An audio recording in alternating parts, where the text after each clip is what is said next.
ജെറമിയ പ്രവാചകന്റെ പുസ്തകം അധ്യായം 29. പ്രവാസികൾക്കുള്ള കത്ത്. നബൂഖദ്നേസർ ജെറുസലേമിൽ നിന്ന് ബാബിലോണിലേക്ക് അടിമകളായി കൊണ്ടുപോയ ശ്രേഷ്ഠന്മാർക്കും പുരോഹിതന്മാർക്കും പ്രവാചകന്മാർക്കും ജനത്തിനും ജെറമിയ പ്രവാചകൻ ജെറുസലേമിൽ നിന്നയച്ച കത്തിന്റെ പകർപ്പ്. യക്കോണിയ രാജാവും രാജമാതാവും ഷണ്ഡന്മാരും യൂദയായിലെയും ജെറുസലേമിലെയും പ്രഭുക്കന്മാരും ശില്പികളും ലോഹപ്പണിക്കാരും ജെറുസലേം വിട്ടുപോയതിനു ശേഷമാണ് ഈ കത്തയച്ചത്. ബാബിലോൺ രാജാവായ നബൂഖദ്നേസറിന്റെ അടുത്തേക്ക് യൂദാ രാജാവായ സെദക്കിയ അയച്ചവനും ഹിൽക്കിയായുടെ പുത്രനുമായ ഗമറിയായും ഷാഫാന്റെ പുത്രൻ എലാസായും വഴിയാണ് ഈ കത്ത് ബാബിലോണിലേക്ക് അയച്ചത്. കത്തിലെ സന്ദേശം ഇതാണ്: ജെറുസലേമിൽ നിന്നും ബാബിലോണിലേക്ക് അടിമകളായി ഞാൻ അയച്ച സകലരോടും ഇസ്രായേലിന്റെ ദൈവമായ സൈന്യങ്ങളുടെ കർത്താവ് അരുളി ചെയ്യുന്നു: വീട് പണിത് അതിൽ വസിക്കുവിൻ, തോട്ടങ്ങൾ നട്ടുപിടിപ്പിച്ച് ഫലങ്ങൾ അനുഭവിക്കുവിൻ, വിവാഹം കഴിച്ച് സന്താനങ്ങൾക്ക് ജന്മം നൽകുവിൻ, നിങ്ങളുടെ പുത്രീപുത്രന്മാരെയും വിവാഹം കഴിപ്പിക്കുവിൻ, അവർക്കും മക്കൾ ഉണ്ടാകട്ടെ, നിങ്ങൾ പെരുകണം, നിങ്ങളുടെ സംഖ്യ കുറഞ്ഞു പോകരുത്. ഞാൻ നിങ്ങളെ അടിമകളായി അയച്ചിരിക്കുന്ന നഗരങ്ങളുടെ സമാധാനത്തിനായി യത്നിക്കുവിൻ, അവയ്ക്ക് വേണ്ടി കർത്താവിനോട് പ്രാർത്ഥിക്കുവിൻ. നിങ്ങളുടെ ക്ഷേമം അവയുടെ ക്ഷേമത്തെ ആശ്രയിച്ചാണിരിക്കുന്നത്. ഇസ്രായേലിന്റെ ദൈവമായ സൈന്യങ്ങളുടെ കർത്താവ് അരുളി ചെയ്യുന്നു: നിങ്ങളുടെ ഇടയിലുള്ള പ്രവാചകന്മാരും പ്രശ്നക്കാരും നിങ്ങളെ വഞ്ചിക്കാതിരിക്കട്ടെ. അവരുടെ സ്വപ്നങ്ങളെ വിശ്വസിക്കരുത്. അവർ എൻ്റെ നാമത്തിൽ നിങ്ങളോട് പ്രവചിക്കുന്നത് വ്യാജമാണ്. ഞാൻ അവരെ അയച്ചിട്ടില്ല. കർത്താവ് അരുളി ചെയ്യുന്നു: ബാബിലോണിൽ 70 വർഷം പൂർത്തിയാകുമ്പോൾ ഞാൻ നിങ്ങളെ സന്ദർശിച്ച് നിങ്ങളെ ഈ സ്ഥലത്തേക്ക് തിരികെ കൊണ്ടുവരുമെന്നുള്ള എൻ്റെ വാഗ്ദാനം നിറവേറ്റും. കർത്താവ് അരുളി ചെയ്യുന്നു: നിങ്ങളെക്കുറിച്ചുള്ള പദ്ധതി എൻ്റെ മനസ്സിലുണ്ട്. നിങ്ങളുടെ നാശത്തിനല്ല, ക്ഷേമത്തിനുള്ള പദ്ധതിയാണത്. നിങ്ങൾക്ക് ശുഭമായ ഭാവിയും പ്രത്യാശയും നൽകുന്ന പദ്ധതി. അപ്പോൾ നിങ്ങൾ എന്നെ വിളിച്ചപേക്ഷിക്കും, എൻ്റെ അടുക്കൽ വന്ന് പ്രാർത്ഥിക്കും. ഞാൻ നിങ്ങളുടെ പ്രാർത്ഥന ശ്രവിക്കും. നിങ്ങൾ എന്നെ അന്വേഷിക്കും. പൂർണ്ണ ഹൃദയത്തോടെ അന്വേഷിക്കുമ്പോൾ എന്നെ കണ്ടെത്തും. നിങ്ങൾ എന്നെ കണ്ടെത്താൻ ഞാൻ ഇടയാക്കുമെന്ന് കർത്താവ് അരുളി ചെയ്യുന്നു. ഞാൻ നിങ്ങളുടെ ഐശ്വര്യം പുനഃസ്ഥാപിക്കും. നിങ്ങളെ ചിതറിച്ചിരിക്കുന്ന എല്ലാ സ്ഥലങ്ങളിലും ദേശങ്ങളിലും നിന്ന് ഞാൻ നിങ്ങളെ ഒരുമിച്ച് കൂട്ടും. എവിടെ നിന്ന് ഞാൻ നിങ്ങളെ അടിമത്തത്തിലേക്ക് അയച്ചു ആ സ്ഥലത്തേക്ക് തന്നെ നിങ്ങളെ കൊണ്ടുവരും. കർത്താവ് അരുളി ചെയ്യുന്നു. കർത്താവ് നമുക്ക് ബാബിലോണിൽ പ്രവാചകന്മാരെ തന്നിരിക്കുന്നു എന്ന് നിങ്ങൾ പറയുന്നുവല്ലോ. ദാവീദിന്റെ സിംഹാസനത്തിലിരിക്കുന്ന രാജാവിനെയും ഈ നഗരത്തിൽ വസിക്കുന്ന ജനത്തെയും നിങ്ങളോട് കൂടെ പ്രവാസത്തിലേക്ക് പോകാത്ത നിങ്ങളുടെ സഹോദരന്മാരെയും കുറിച്ച് കർത്താവ് അരുളി ചെയ്യുന്നു: ഞാൻ അവരുടെ മേൽ യുദ്ധവും ക്ഷാമവും പകർച്ചവ്യാധിയും അയക്കും. അവരെ ഞാൻ തിന്നാൻ കൊള്ളാത്ത വിധം ചീത്തയായ അത്തിപ്പഴത്തിന് തുല്യമാക്കും. സൈന്യങ്ങളുടെ കർത്താവ് അരുളി ചെയ്യുന്നു: വാളും ക്ഷാമവും പകർച്ചവ്യാധിയും കൊണ്ട് ഞാൻ അവരെ വേട്ടയാടും. ഭൂമിയിലുള്ള സകല ജനതകൾക്കും അവർ ബീഭത്സ വസ്തുവും ശാപവുമായിരിക്കും. ഞാൻ അവരെ ചിതറിച്ച രാജ്യങ്ങളിലെല്ലാം അവർ സംഭ്രമവും പരിഹാസവും അവജ്ഞയും ജനിപ്പിക്കും. ഇത് എൻ്റെ ദാസന്മാരായ പ്രവാചകന്മാർ വഴി ഞാൻ പറഞ്ഞ വാക്കുകളെ അവർ ശ്രവിക്കാതിരുന്നത് കൊണ്ടാണ്. കർത്താവ് അരുളി ചെയ്യുന്നു: ഞാൻ ഇടവിടാതെ അവരെ അയച്ചിട്ടും നിങ്ങൾ അവരുടെ വാക്കു കേട്ടില്ല. അതിനാൽ ജെറുസലേമിൽ നിന്ന് ബാബിലോണിലേക്ക് പ്രവാസികളായി ഞാൻ അയച്ചിരിക്കുന്ന നിങ്ങൾ എല്ലാവരും കർത്താവിൻ്റെ വചനം കേൾക്കുവിൻ. ഇസ്രായേലിൻ്റെ ദൈവമായ സൈന്യങ്ങളുടെ കർത്താവ് അരുളി ചെയ്യുന്നു: കോലയായുടെ പുത്രൻ ആഹാബും മാസയായുടെ പുത്രൻ സെദക്കിയായും എൻ്റെ നാമത്തിൽ വ്യാജം പ്രവചിക്കുന്നു. ഇതാ, അവരെ ഞാൻ ബാബിലോൺ രാജാവായ നബൂഖദ്നേസറിന്റെ കയ്യിൽ ഏൽപ്പിക്കും. നിങ്ങളുടെ കൺമുൻപിൽ വെച്ച് അവൻ അവരെ വധിക്കും. അവരുടെ അന്ത്യത്തെ ആസ്പദമാക്കി ബാബിലോണിലുള്ള യൂദാപ്രവാസികൾ ഈ ശാപവാക്യം ഉപയോഗിക്കും: സെദക്കിയായെയും ആഹാബിനെയും ബാബിലോൺ രാജാവ് തീയിൽ ചുട്ടതുപോലെ കർത്താവ് നിന്നോടും ചെയ്യട്ടെ. അവർ അയൽക്കാരുടെ ഭാര്യമാരുമായി വ്യഭിചാരത്തിലേർപ്പെടുകയും ഞാൻ കൽപ്പിക്കാതെ എൻ്റെ നാമത്തിൽ വ്യാജം പ്രവചിക്കുകയും ചെയ്ത് ഇസ്രായേലിൽ തിന്മ പ്രവർത്തിച്ചതിൻ്റെ ഫലമാണിത്. ഞാൻ അതറിയുന്നു.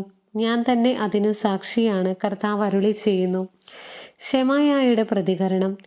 നെഹലാമ്യനായ ശെമായയോട് നീ പറയണം: ഇസ്രായേലിന്റെ ദൈവമായ സൈന്യങ്ങളുടെ കർത്താവ് അരുളി ചെയ്യുന്നു: നീ ജെറുസലേമിലുള്ള ജനത്തിനും പുരോഹിതനായ മാസയായുടെ പുത്രൻ സെഫാനിയായ്ക്കും എല്ലാ പുരോഹിതന്മാർക്കും നിന്റെ നാമത്തിൽ കത്തുകൾ അയച്ചു.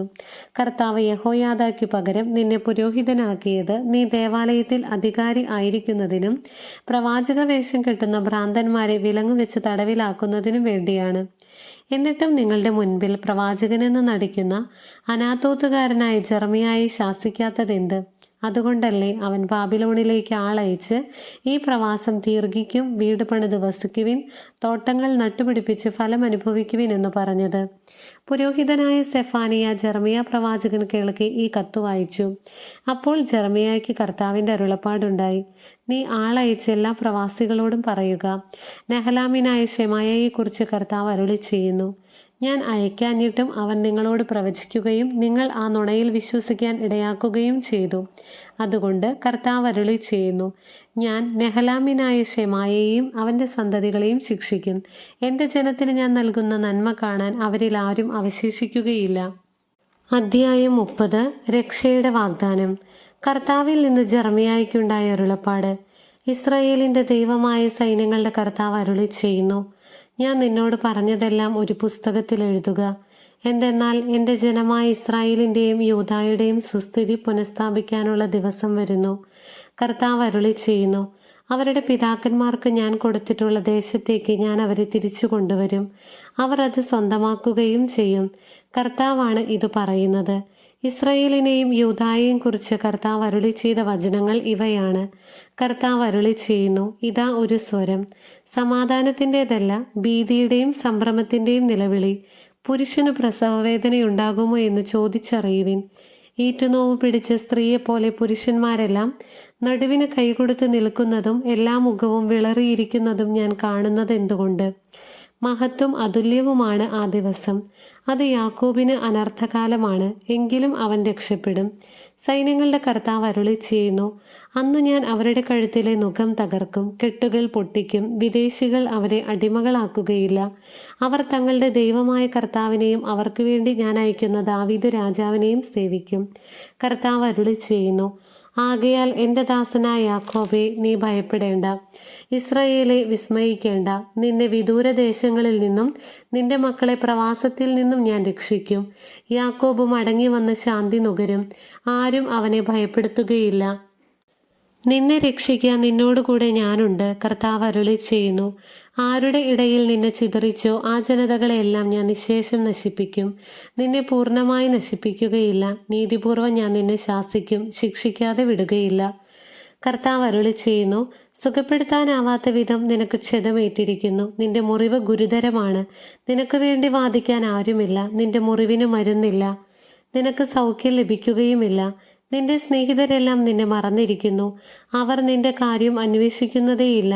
എന്തെന്നാൽ നിന്റെ അസംഖ്യം അകൃത്യങ്ങളും ഘോരമായ പാപങ്ങളും നിമിത്തം ക്ഷതമേൽപ്പിക്കുന്ന ശത്രുവിനെ പോലെയും ക്രൂരമായി ശിക്ഷിക്കുന്നവനെ പോലെയും ഞാൻ നിന്നെ മുറിപ്പെടുത്തിയിരിക്കുന്നു. നിന്റെ വേദനയെ ചൊല്ലി എന്തിനു നിലവിളിക്കുന്നു? നിന്റെ ദുഃഖത്തിന് ശമനമുണ്ടാവുകയില്ല. എന്തെന്നാൽ നിന്റെ അകൃത്യങ്ങൾ അസംഖ്യവും നിന്റെ പാപങ്ങൾ ഘോരവുമാണ്. ഞാനാണ് ഇവയെല്ലാം നിന്നോട് ചെയ്തത്. അതിനാൽ നിന്നെ വധിക്കുന്നവരെല്ലാം വധിക്കപ്പെടും. നിന്റെ ശത്രുക്കൾ ഒന്നൊഴിയാതെ പ്രവാസികളാകും. നിന്നെ കൊള്ളയടിക്കുന്നവർ കൊള്ളയടിക്കപ്പെടും. നിന്നെ കവർച്ച ചെയ്യുന്നവരെ ഞാൻ കവർച്ചയ്ക്ക് വിധേയരാക്കും. ഞാൻ നിനക്ക് വീണ്ടും ആരോഗ്യം നൽകും. നിന്റെ മുറിവുകൾ സുഖപ്പെടുത്തും. കർത്താവ് അരുളി ചെയ്യുന്നു, അവർ നിന്നെ ഭ്രഷ്ട എന്നും ആരും തിരിഞ്ഞു നോക്കാത്ത സീയോനെന്നും വിളിച്ചില്ലേ? കർത്താവ് അരുളി ചെയ്യുന്നു, യാക്കോബിൻ്റെ കൂടാരങ്ങളുടെ ഭാഗധേയം ഞാൻ പുനഃസ്ഥാപിക്കും. അവരുടെ വാസസ്ഥലങ്ങളോട് ഞാൻ കാരുണ്യം പ്രകടിപ്പിക്കും. നഗരം നാശകൂമ്പാരത്തിൽ നിന്ന് വീണ്ടും പണിയപ്പെടും. കൊട്ടാരം അതിൻ്റെ സ്ഥാനത്ത് തന്നെ വീണ്ടും ഉയർന്നു നിൽക്കും. അവയിൽ നിന്ന് കൃതജ്ഞതാഗീതങ്ങളും സന്തുഷ്ടരുടെ ആഹ്ലാദാരവവും ഉയരും. ഞാൻ അവരെ വർദ്ധിപ്പിക്കും. അവർ കുറഞ്ഞു പോവുകയില്ല. ഞാൻ അവരെ മഹത്വം അണിയിക്കും. അവർ നിസ്സാരരാവുകയില്ല. അവരുടെ മക്കൾ പൂർവ്വകാലത്തേതുപോലെയാകും. അവരുടെ സമൂഹം എൻ്റെ മുൻപിൽ സുസ്ഥാപിതമാകും. അവരെ ദ്രോഹിക്കുന്നവരെ ഞാൻ ശിക്ഷിക്കും.